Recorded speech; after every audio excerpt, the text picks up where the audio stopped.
¿ya? Usted la tiene pendiente, por favor realícela a la brevedad, se encuentra abierta en Moodle, estoy seguro que le va a ir bien, estoy seguro.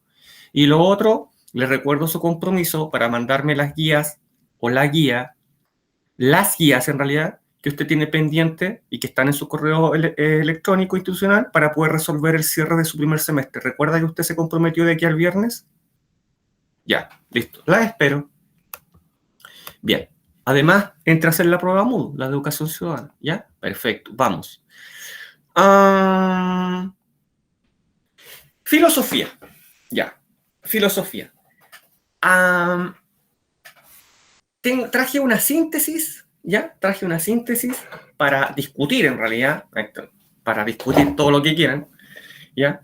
Pero la síntesis, al igual que lo estoy haciendo con otros cursos, y me parece que ya lo hice con ustedes, la síntesis no es del contenido, la síntesis es de la prueba, ¿ya? Nuevamente, síntesis de la prueba, ¿ya? Y si bien deben estudiar todo para comprender globalmente el contenido y hacer mejores respuestas a las 5 preguntas de la prueba, deben hacer énfasis en esto, porque esto es la prueba, ¿ya? Esto es la prueba y aquí hay materia de discusión para rato, ¿bien? Así que esto es, vamos. Ya, dentro de todos los temas que vimos, si bien vimos la muerte, ¿cierto? Históricamente, cómo la vieron los egipcios, cómo la vieron en Roma, cómo la vieron nuestros primeros, nuestro antepasado dominio, ¿cierto? A través de los entierros que hacían simbólicos con todos sus elementos. Luego nos fuimos a la Edad Media, ¿cierto? Donde la muerte se comenzó a ver de otra forma debido a la peste negra, ¿cierto? Estas danzas macabras que vimos que llegan a dar miedo. Y luego nos trasladamos a la época contemporánea, ¿cierto? Con esta muerte en línea y la posibilidad de ingresar a cementerios virtuales y dejar condolencias virtuales. ¿Ya? Si bien ese fue como una especie de introducción a lo que venía, porque llegamos incluso hasta la violencia y a los tipos de violencia y a cuándo es legítima y no es legítima, ponemos énfasis en los estudios de caso, ¿ya? Y los estudios de caso dicen relación con la pena de muerte, principalmente, y la eutanasia. Yo creo que por ahí va la cosa. No sé por qué ahora se me viene un rayo así de iluminación y me parece que por ahí va la cosa. Podría aparecer un estudio de caso, 2, 3, 4, o todos los que están aquí, ¿ya? Todos los que están aquí, así. Estudio de caso, pregunta. Después el estudio de caso completo, pregunta. Si en la pregunta, en la prueba, aparece un estudio de caso, es este. O sea, es eso mismo. No es otro estudio de caso de Pepito y un estudio de caso que ustedes no conocen. No, va a ser esto. ¿Ya? Listo. Entonces, vamos con los argumentos a favor de la pena de muerte, ¿cierto? Porque tenemos que tener eso claro para después ir al estudio de caso, ¿ya? Y hay argumentos a favor, y ustedes me dirán en la prueba qué tan a favor o en contra están. Y el primer argumento que tenemos a favor es el preventivo, ¿cierto? La disuasión, que dice relación con que si yo aplico la pena de muerte, es muy probable entonces que las futuras personas lo piensen 2 veces antes de cometer un delito de tal magnitud y tal gravedad, ¿ya? Ese es el primer argumento a favor, ya que sirva de ejemplo, que la ejecución debe ser pública para que todos lo vean y sirva de escarnio para toda la sociedad, ¿ya? En segundo lugar, tenemos un argumento que podría ser económico, ¿cierto? Ya que el Estado de Chile gasta 724.000 pesos al mes en cada persona privada de libertad, en proporcionarle todo el servicio, de agua, luz, gas, ¿cierto? Alimentación, equipamiento, quizás ropa, ¿cierto? Se lo debe proporcionar el Estado, por lo tanto es bastante. Se gasta más en una persona privada de libertad que en un niño del Sename. Por lo tanto, la propuesta es aplicar la pena de muerte para no generar ese gasto. Y el tercer argumento, que este es mucho más filosófico, es el enfoque punitivo. ¿Por qué? Porque dice relación con que toda falta, y en este caso todo delito, mire, toda falta cometida por un alumno, podría ser, toda falta, todo delito debe quedar con un castigo. Nada debe quedar impune. Absolutamente nada debe quedar impune. ¿Por qué? Porque es una forma de retribuir, en este caso, a la sociedad, ¿ya? De retribuirla. ¿Cómo le pagamos a esa familia que queda destrozada? Le pagamos diciéndole, mire, eliminamos la amenaza, eliminamos a la persona que causó tanto daño a su familia, al asesino, ¿cierto? Así hay que decirlo para que se comprenda.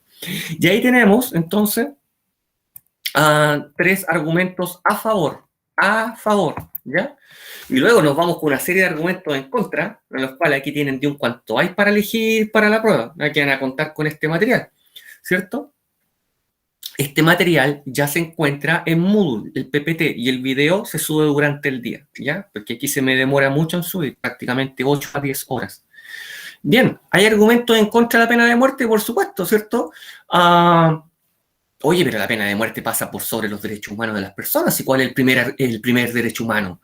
El que más defendemos todos, el derecho a la vida, ¿cierto? Por lo tanto, ¿cómo defendemos el derecho a la vida? Pero en estos casos sí hay derecho a la muerte. No. El argumento en contra dice que no podemos pasar por sobre los derechos humanos, no pueden ser vulnerados. En segundo lugar, ¿cierto? Decimos que la pena de muerte normalmente, como ya lo vimos con el chacal, que para allá vamos, se ocupa y se emplea, se aplica con personas de más escasos recursos, gente más vulnerable, que no tiene la capacidad de realizar una buena defensa jurídica acerca del caso del cual se le está imputando. Otro argumento, en tercer lugar, es que dice que no disminuyen los delitos, ¿ya? No disminuyen los delitos. Y aquí hay un ejemplo comparativo súper bueno que ustedes pueden aplicar, que es Estados Unidos. En Estados Unidos hay estados con pena de muerte y otros sin pena de muerte, ¿ya? Por lo tanto, los estados que sí tienen pena de muerte no han disminuido su tasa de delito en comparación con los que no tienen.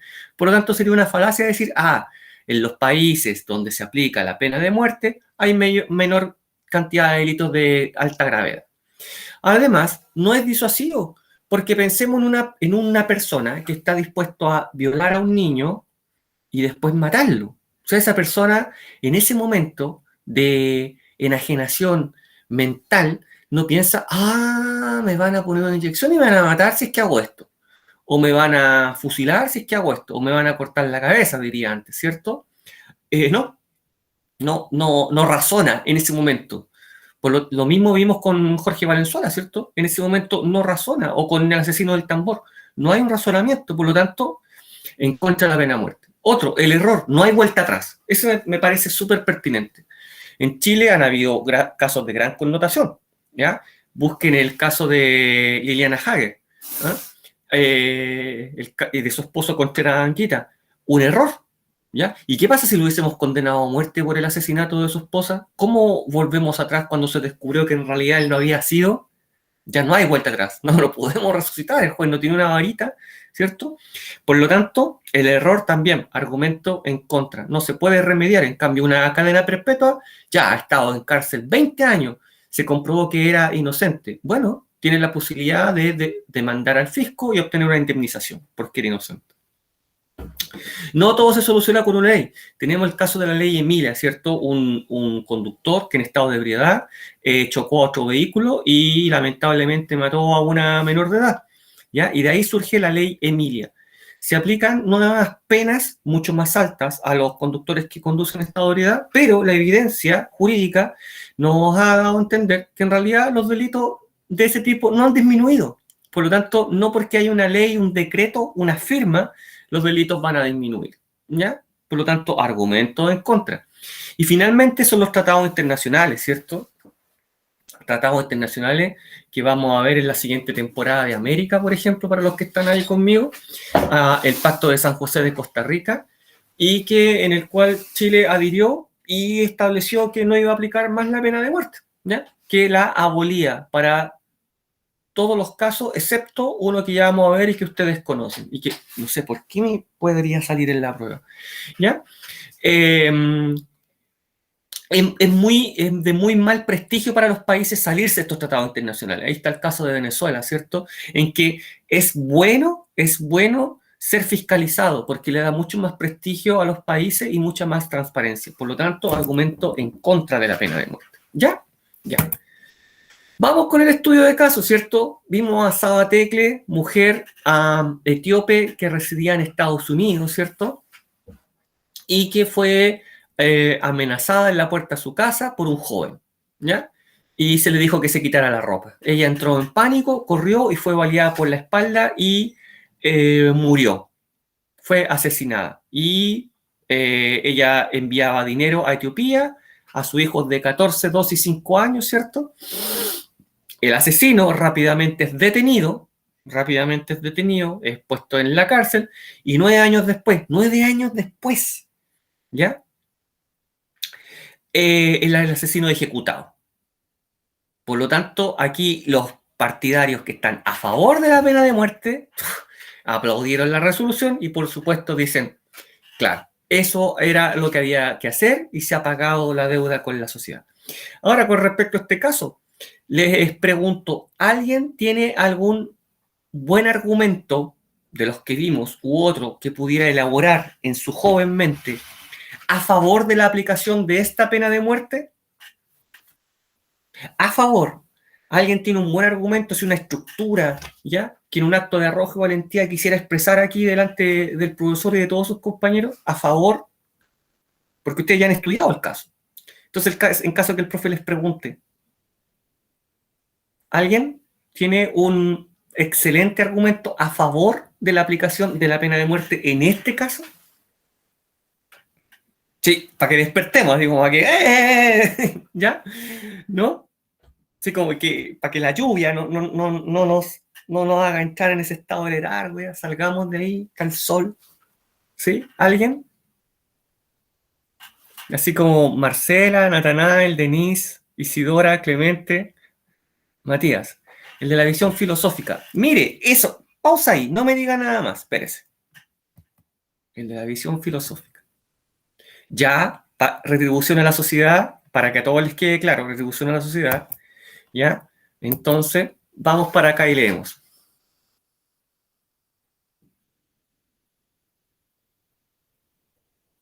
Ya, Matías, ve, tiene, y aquí Matías no se escapa de la crítica, ¿ah? Cualquiera de nosotros podría criticarlo, con buenos argumentos, como se enseña, como lo enseñé yo en filosofía, pero esa es su postura y Matías tiene que defenderla. Me parece excelente la estructura del argumento, o sea, podría aplicarlo en la prueba. Ahora, mire, sí, aquí todo está como para formar el jurado, así, el jurado de, así como de película norteamericana, sí, ya, veredicto, muerte, Matías, Gisela, muerte. ¿Alguien más se suma? Pero a favor, recién vamos a favor, ¿ya? ¿Alguien tiene otra estructura que quisiera exponer a favor? Y mire lo que hizo, el ejercicio que hizo Matías está súper bueno para la prueba. Porque dijo, este es mi argumento, pero lo voy a vincular con uno de los que pasó el profe en la clase. Y dijo el argumento filosófico, la visión filosófica. Eso está súper bueno para la prueba. ¿Ya? Ya, o sea, nos quedamos ahí. Dos votos. Voy a anotar aquí, esto está bueno, ¿no? 2 votos a favor, dice. 2 votos a favor, dice. Ya. Alguien, y aquí quizás salgan muchos más, tiene un argumento en contra de la pena de muerte vinculado a los que vimos anteriormente. Los voy a mostrar nuevamente. Perdón. Los voy a mostrar nuevamente. Claro, está el argumento, el argumento en contra. Están los derechos humanos, no disminuye los delitos, formación educativa, no es disuasivo, el error, no todo eso funciona con una ley y los tratados internacionales. A partir de eso, alguien tiene un argumento, un buen argumento, una buena estructura en contra de la pena de muerte que se aplicó aquí. Ojo a la prueba. Pero uno de esos argumentos que uno lo dejan así como... ¿Alguien tiene algo? Yo sé que sí. Ya llevan 2 votos en contra. Salvemos a Dwayne Allen Wright. ¿Alguien tiene un argumento a favor? Sí, un buen trago de café y un argumento a favor.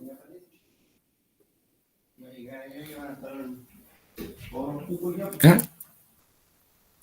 Claro, por eso estoy esperando un buen argumento a favor.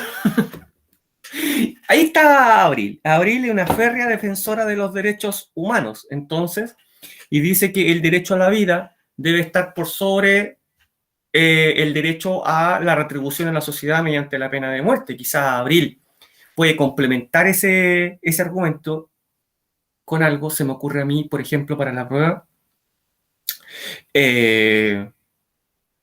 Ya, condenémoslo a quizá Abril, condenémoslo a cadena perpetua, o a 2 cadenas perpetuas, ¿cierto? Serían, no sé, 80 años en Chile, ya no sale vivo. ¿Ah? Pero Gisela y Matías podrían decirme, oiga, profe, pero es que lo vamos a mantener a un costo de más de 700.000 pesos mensuales. ¿Ya? Y ahí empiezan a aparecer los argumentos. Eso es lo que ustedes tienen que generar en la prueba.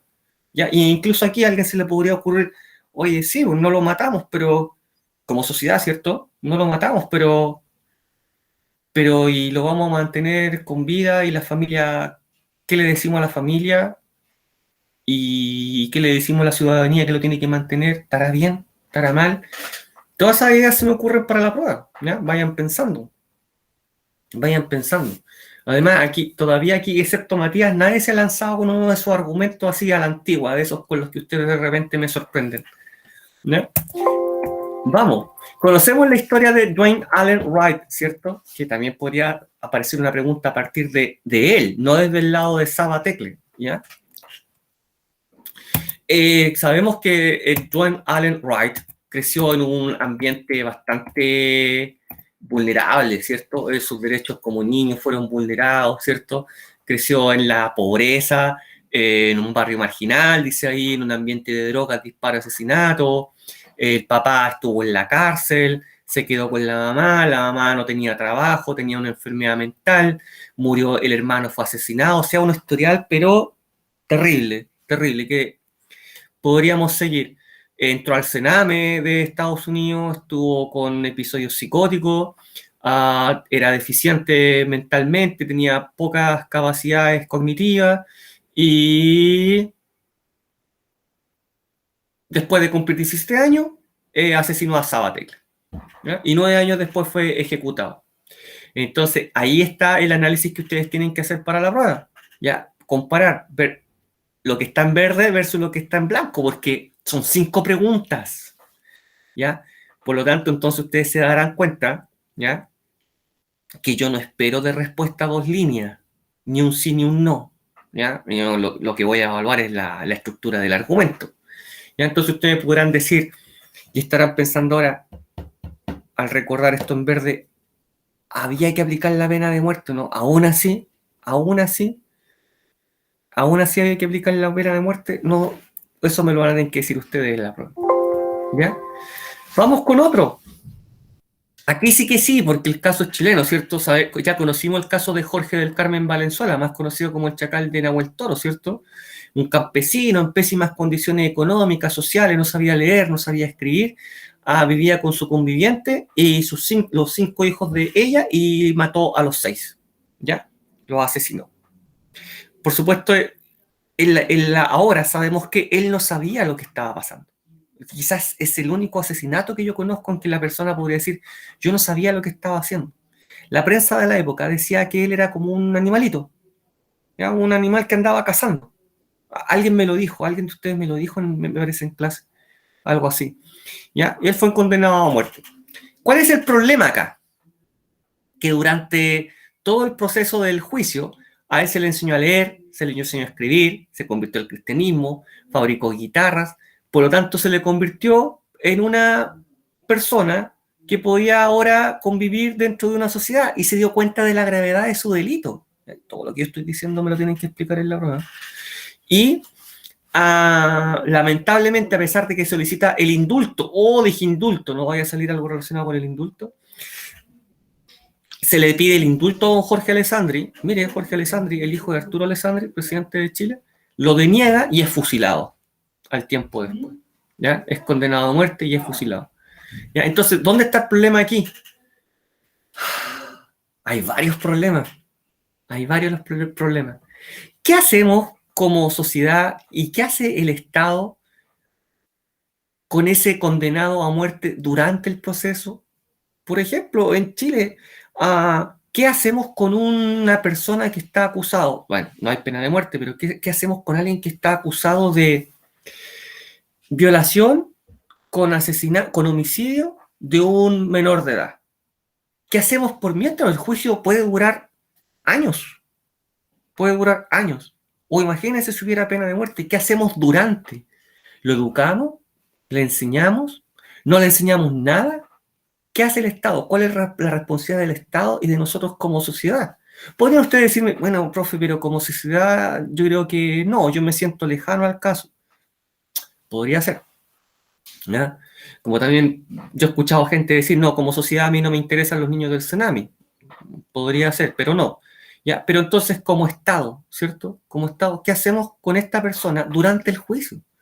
Porque aquí fue detenido, educado y muerto. ¿Quién lo mató? El Estado de Chile.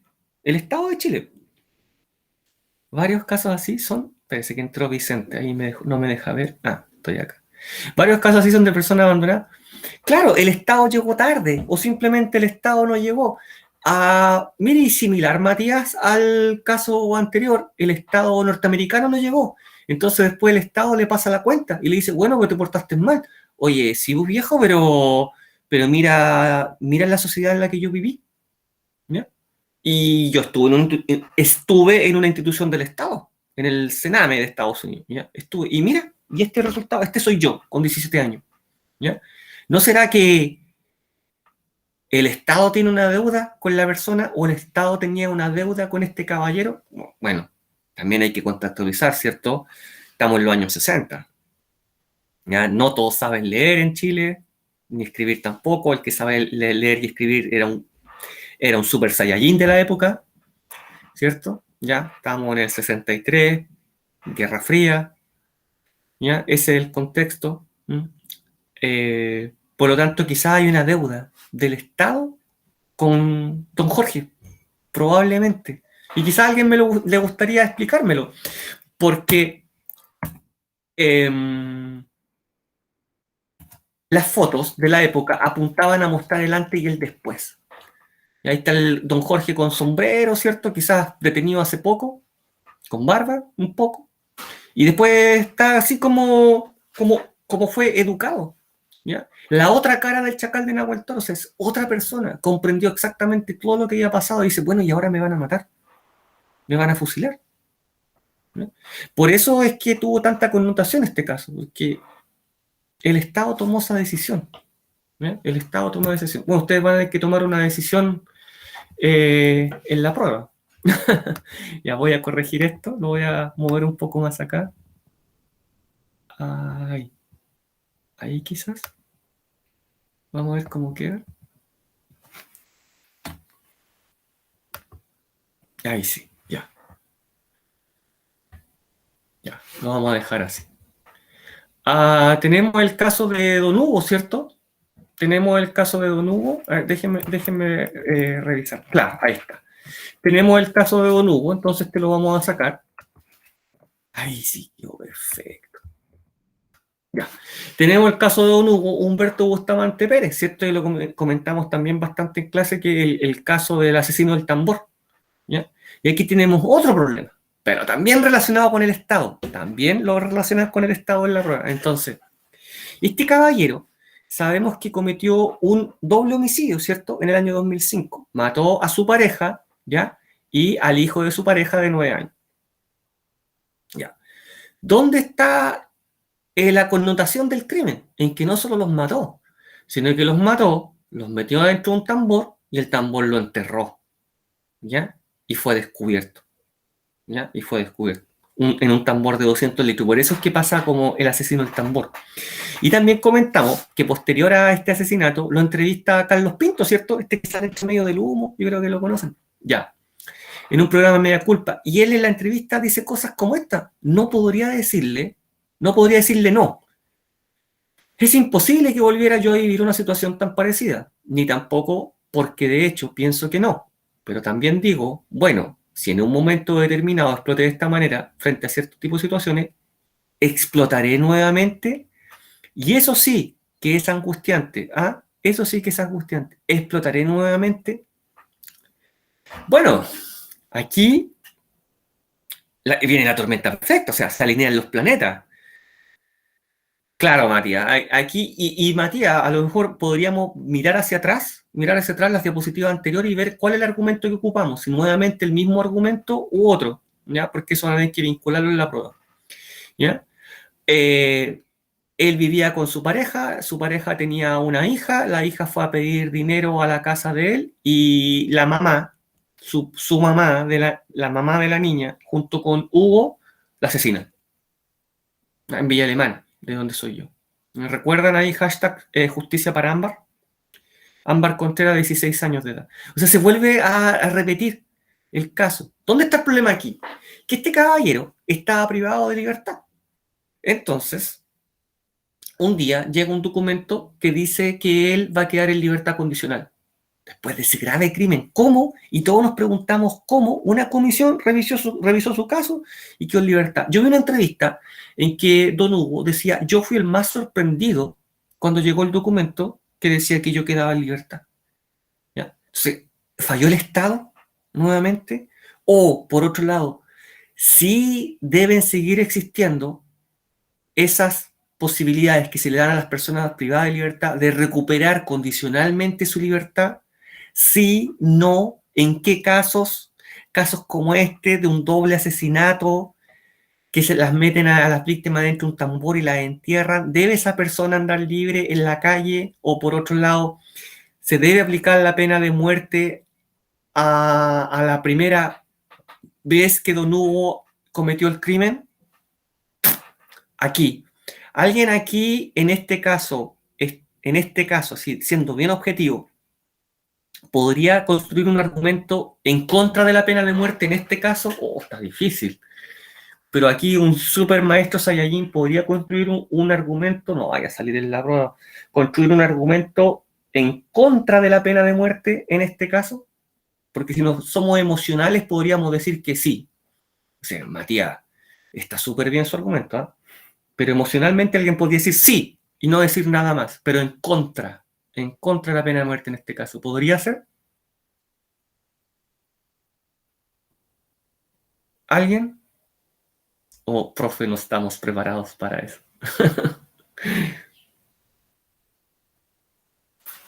No sé, díganme ustedes. Voy a dar 10 segundos más. Acuérdense que la prueba de filosofía es el 27 a las 3 de la tarde, que no se les olvide. ¿Ya? No, no estamos preparados para eso todavía. Bueno, en la prueba va a tener que aflorar todo ese juez que llevamos dentro y emitir juicio, porque esto es filosofía. No hay una fórmula que garantice el éxito de una respuesta. Ya. Oh, este me parece bastante especial para la prueba. Esto me parece bastante especial para la prueba. Me gusta bastante hablar sobre este tema. ¿Ya? Hablar sobre este tema. Porque no hay juicio. A veces aquí no hay juicio de por medio, no hay un tribunal, ¿cierto? ¿Ya? Entonces, ¿qué me dicen ustedes acerca de este caso? Yo lo denomino el caso militar, ¿ya? Porque sí hay pena de muerte para los miembros de las Fuerzas Armadas en Chile. Y estos serían por conspirar, la militancia bajo bandera enemiga, la facilitación al enemigo de la entrada en el territorio de la República, revelar el secreto de una negociación o de una expedición, actuaciones que compliquen la labor de las Fuerzas Armadas de manera grave. Entre esas actuaciones que compliquen la labor de las Fuerzas Armadas de manera grave, ¿ya? Tenemos, por ejemplo, Matías, avanza por la derecha, no quiero avanzar, Matías, avanza, no, yo me voy de aquí, ¡pum! Así de realista. ¿Eso está bien? ¿Está mal? Pensemos en el contexto porque esto se viene en la prueba y no va a ser tan sencillo. ¿Ya? A ver, Guido. Es que con la pena de muerte...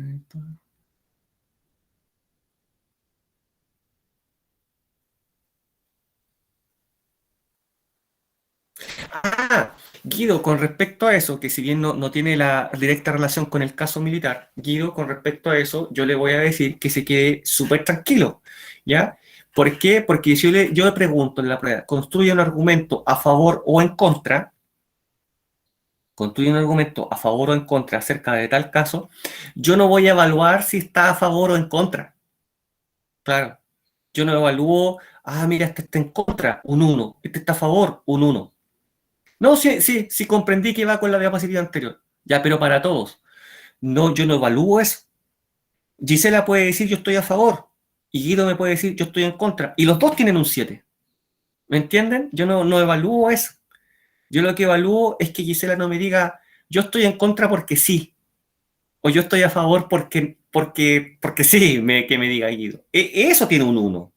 ¿Ya? Pero si usted me dice yo estoy a favor porque sí, voy a ser súper claro con esto, con la respuesta que voy a decir. Yo estoy a favor de la pena de muerte en este caso porque pienso que hay que eliminar a todas las personas que no sean útiles para la sociedad por esto y esto otro. Yo eso no lo voy a poner malo. Yo miro para allá porque allá está el teléfono, es como que estoy hablando con Guido por el teléfono. Yo eso no lo pongo malo. ¿Ahí se entendió, Guido? ¿Sí? ¿Para que se quede más tranquilo? Ya. Yo creo que sí, ya, listo. ¿Y el caso militar? Y aquí ustedes van a tener que decirme, bueno, en estos casos sí, no, ¿por qué? ¿Cómo? O simplemente no, se debe abolir la pena de muerte también en estos casos. Ya, a todo esto, cuando dice estos serían, son solo en tiempo de guerra, no son en tiempo de paz, solo en tiempo de guerra. Y el caso que yo mencioné de terrible de Matías, ¿cierto? Para ejemplificar, es frente al enemigo, solo frente al enemigo, no es allá tras las líneas, ni en tiempo de paz, no, ni simulando, no, solo funciona frente al enemigo, ¿ya? Para que también lo sepan. Y aquí hay bastante que argumentar también, porque alguien podría decirme, no, yo creo que no, en ningún caso debería existir la pena de muerte, o en estos casos, quizás sí, porque vulnera completamente la seguridad del país, o sea, imagínense que un militar revela todos los planes secretos, ¿cierto?, al país enemigo en tiempo de guerra. Y alguien podría decir, sí, podría ser. ¿Ya? Tenemos argumentos a favor de la eutanasia, ¿cierto? Cerramos, abrimos eutanasia, ¿ya? Y los argumentos a favor de la eutanasia, por supuesto, dicen que si una enfermedad es incurable, la persona tiene derecho a morir en paz. Ahí ya está, ¿cierto? Tiene derecho a morir en paz, que la persona debe tener toda la libertad de elegir en pleno uso de sus facultades, ¿cierto?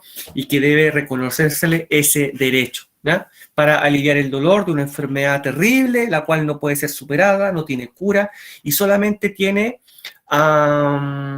cuidados paliativos, o sea, suprimir el dolor. ¿Ya? Suprimir el dolor, nada más. Pero esa persona va camino hacia su fin, ¿ya? Y está sufriendo. Y ustedes me tendrán que decir, con respecto a los casos que ya conocemos, a favor o en contra, una buena idea sería siempre vincular, por ejemplo, Guido me dice, profe, yo a favor de la pena de muerte. Y esto lo vinculo a tal argumento a favor que usted habló en clase. Y eso sería súper bueno, porque estaría como liberándose de la responsabilidad, ¿ya?, de él elegir y vinculándolo a un contenido que entregó el profesor. Por supuesto, las opiniones personales son súper valoradas, ¿ya?, con el argumento que corresponde, súper valoradas, es lo que más valoramos. ¿A alguien se le encendió el micrófono? ¿A alguien se le encendió el micrófono? Ahí lo apago, ya. ¿Ya? Por lo tanto, argumento a favor, ¿cierto? Libertad, poder elegir, ¿ya? Y que la persona la tenemos sufriendo, ¿ya? Porque no existe diferencia, ¿cierto? Dice ahí, mira, el filósofo dice, no existe diferencia ética entre matar a un paciente que lo solicita o dejarlo morir, ¿cierto? Dejarlo morir luego de adecuar los esfuerzos terapéuticos. Mejor lo llevamos a una muerte digna, dice la filosofía, antes, y le evitamos todo ese sufrimiento, ¿ya? En cambio, otros dicen que no. Primero, hay un argumento, sí, cierto, que es muy ético, muy valórico, muy moral, que religioso, ¿cierto? Que podría ser que solo Dios puede quitar la vida, ¿cierto? ¿Quiénes somos nosotros para tomar la vida de una persona y que la persona debe ser cuidada hasta el final? Por otro lado, también hay un argumento mucho más terrenal, ético, esto es ético, desde el punto de vista de los profesionales de la salud, los médicos, y porque ellos se llevan la gran carga. La gran carga. Yo les dije, por ejemplo, podría ser que en una consulta, en un CESFAM, dijeran, oye, ¿supiste que el doctor Cuevas ¿Es el encargado de la eutanasia aquí? Sí, no sabía. Oh, me voy a atender con él. O sea, ¿es el verdugo aquí del hospital? ¿Eso podría pasar? Sí, sí, podría pasar. Sí, y la persona que entra a la consulta diría así como, este, oye, ahí tiene la capa negra. Ya, de hecho, dice, porque mire, miren rojo ahí. Crearía quizá una sociedad que ahora en vez de confiar en los médicos, desconfíe en los médicos, ¿ya? Siendo que del médico es una persona que está encargada de salvar vidas, no de eliminar vidas, ¿ya? Por lo tanto, también a nivel internacional se reconoce la objeción de conciencia del médico, ¿ya? Y eso lo vimos también, la objeción de conciencia, lo vinculamos con una película, ¿cierto? Hasta el último hombre, donde el enfermero es tan religioso que dice que nunca va a tomar un arma contra el enemigo, pero que va a ayudar a salvar vidas. En este caso es prácticamente lo mismo, ¿ya?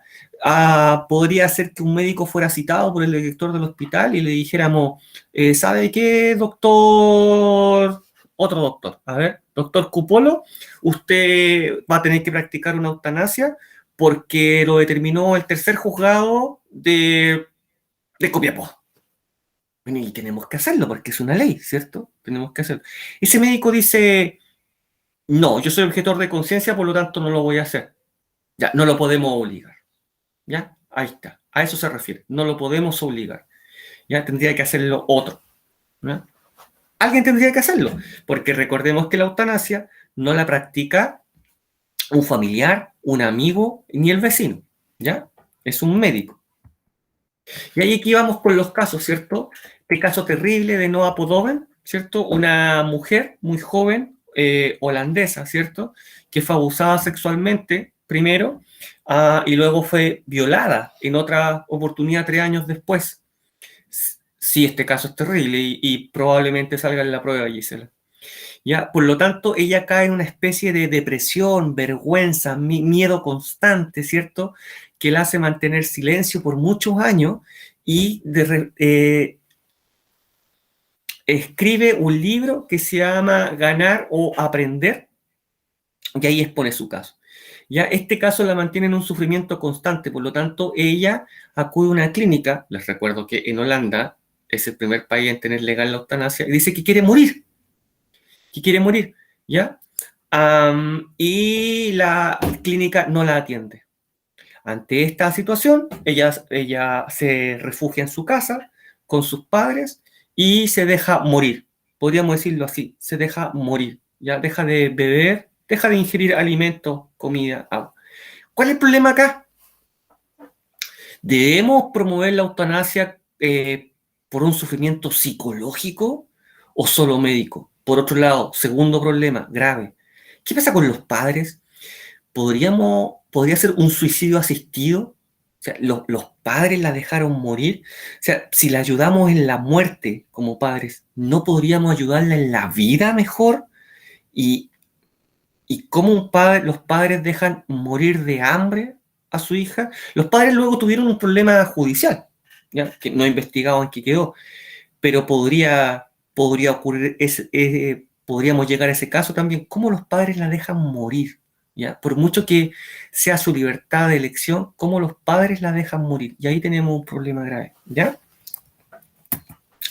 Vamos llegando a Valentina Maureira, ya caso chileno, ¿cierto? Ella diagnosticada con fibrosis quística, una enfermedad que causa mucho dolor, tremendo problema y mucho dolor. Su hermano ya había fallecido de esta enfermedad, ¿cierto? Desde ahí adquiere connotación, pero principalmente ella se conocía por el video que hace. ¿Ya? Ella hace un video, lo publica en YouTube y va dirigido a la presidenta Bachelet en ese periodo. ¿Ya? Y ella dice, estoy cansada de vivir con esta enfermedad y ella me puede autorizar la inyección para quedarme dormida.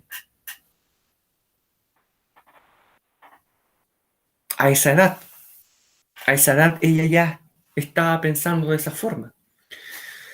Bueno, la presidenta la visita, ¿cierto? La visita, se sacan fotos, hacen un video, pero le deja claro que Chile no tiene una legislación que responda a la eutanasia, ¿ya?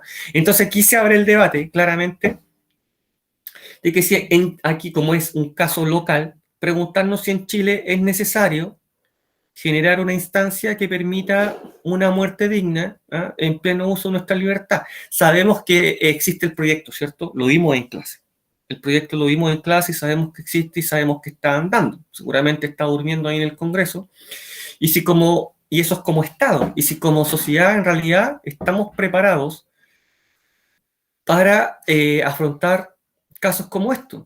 Si nuestros médicos están preparados para administrar la eutanasia, una muerte digna, ¿qué pasaría en el ámbito médico y profesional con la ética en este caso? Chile, la niña que le pidió a Bachelet dormirla para siempre. Y finalmente, aquí no me voy a detener, ¿cierto? Podría ser que en la prueba tuviéramos que vincular uno de los estudios de caso con un tipo de violencia, con algún tipo de violencia, ¿ya? Interpersonal, colectiva, autoinfligida, ¿cierto? Lo vimos en clase física, psicológica, verbal, sexual, la negligencia, ¿cierto? Vimos ahí en el medio que se le quedó la, la tijera dentro de una persona, religiosa, política, cibernética, ¿m? cultural. Vamos a ver eso en el caso de la religión, en la siguiente temporada. Vamos a ver el Burkini. Ya, oye, si culturalmente podríamos avanzar a eso, ¿cierto? Todas las tallas, todos los colores, todos los tamaños, todos los tipos, ¿cierto? Y no crear un ideal de belleza según cánones occidentales o cánones internacionales ya. ¿Mm? Y también la violencia de género, esta imagen de la publicidad, ¿cierto? Que es impresionante. Y yo pensaba que ustedes la habían visto en otros cursos. No la habían visto, ¿ya? Me hace esperar como tonto mientras surces tus medias. Evite esta escena, ¿ya? O también como ocurrió en un Carrefour en Argentina, ¿cierto? Con sed de campeón, con sed de cocinera. Esa publicidad no duró nada, la tuvieron que sacar, ¿ya? Pero también vista del otro lado, ¿cierto? Una mujer con la pierna encima de la cabeza de un hombre, siempre tienen que pensarlo por los dos lados. ¿Qué pasaría con una publicidad similar, pero el hombre colocándole la pierna en la cabeza a una mujer? Creo que no funcionaría, ¿ya? Ni tampoco eso, menos eso, ¿cierto? El hombre en el rol productivo, la mujer en el rol reproductivo, ¿cierto? Sirviéndole la cerveza al hombre.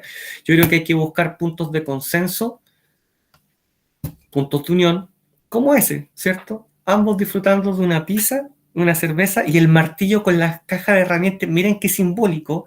Quizás en clase no lo apreciamos por la cantidad de luz, pero miren qué simbólico. La pizza, miren el detalle, ¿ya?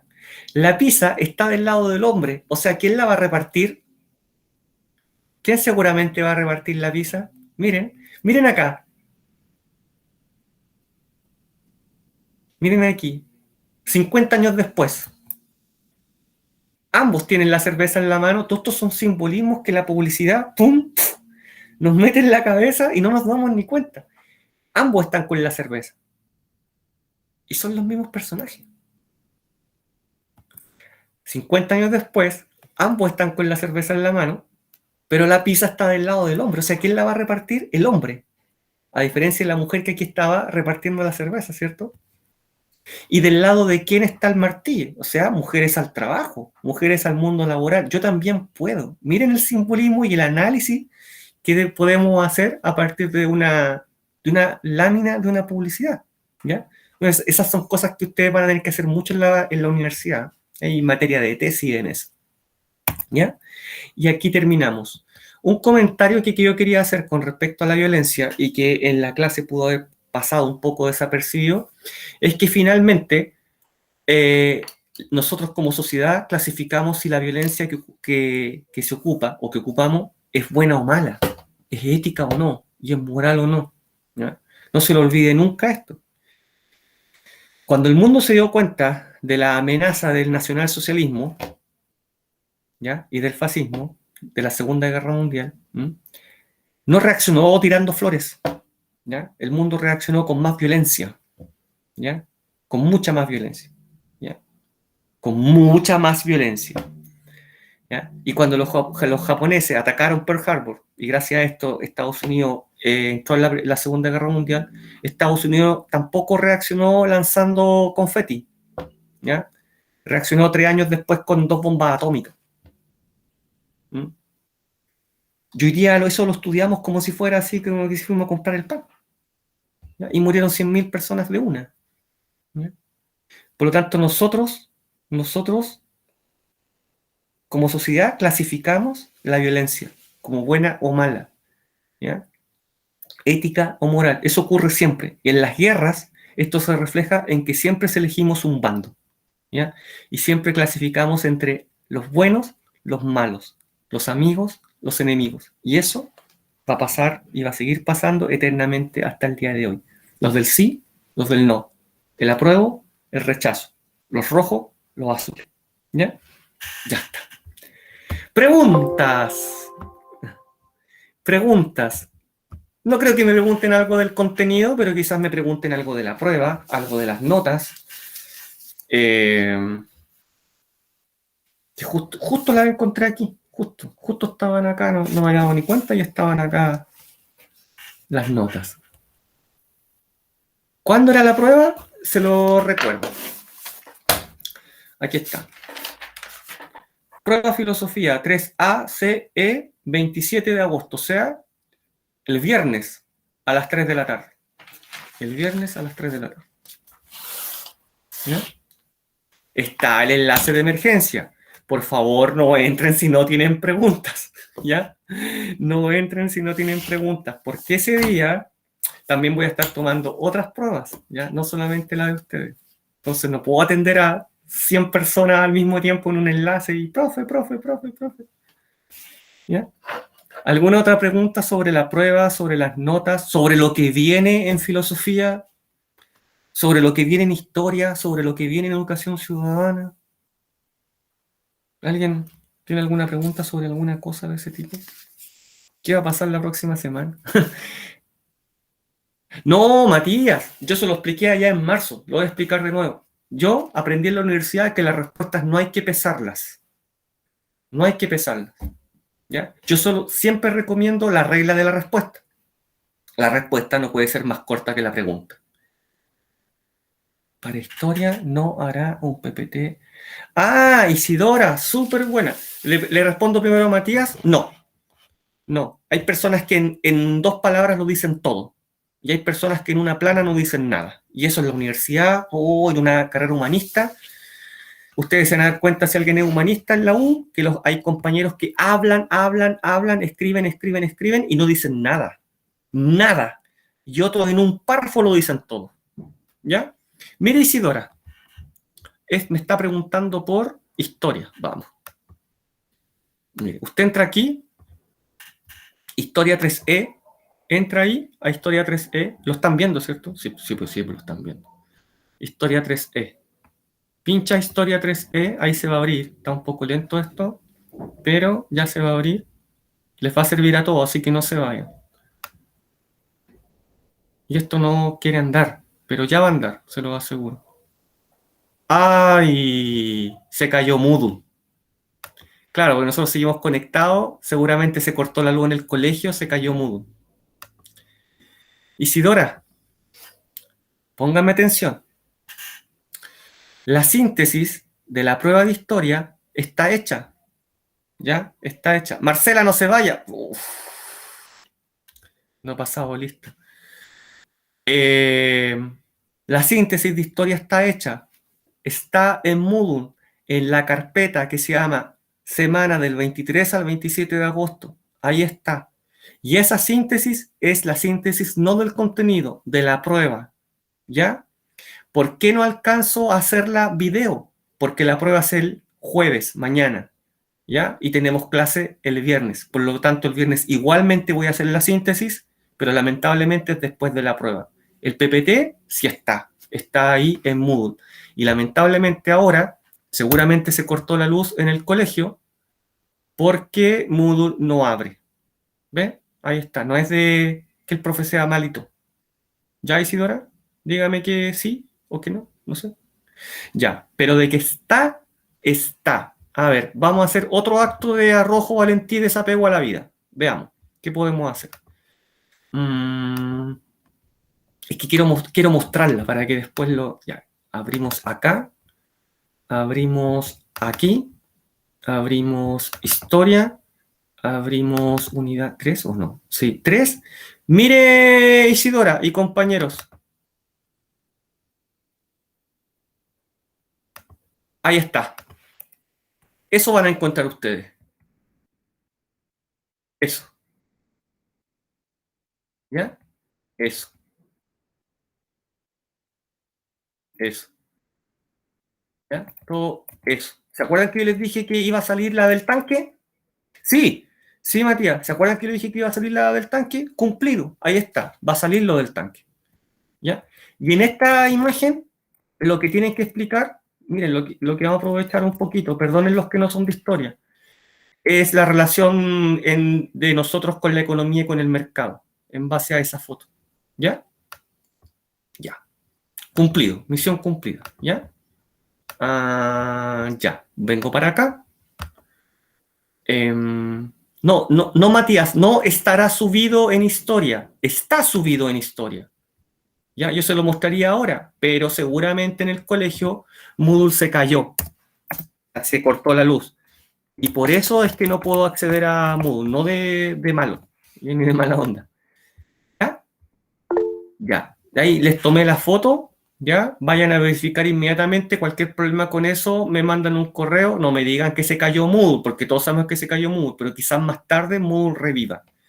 ¿Ya? ¿Alguna duda, alguna pregunta, alguna consulta en estos 120 segundos?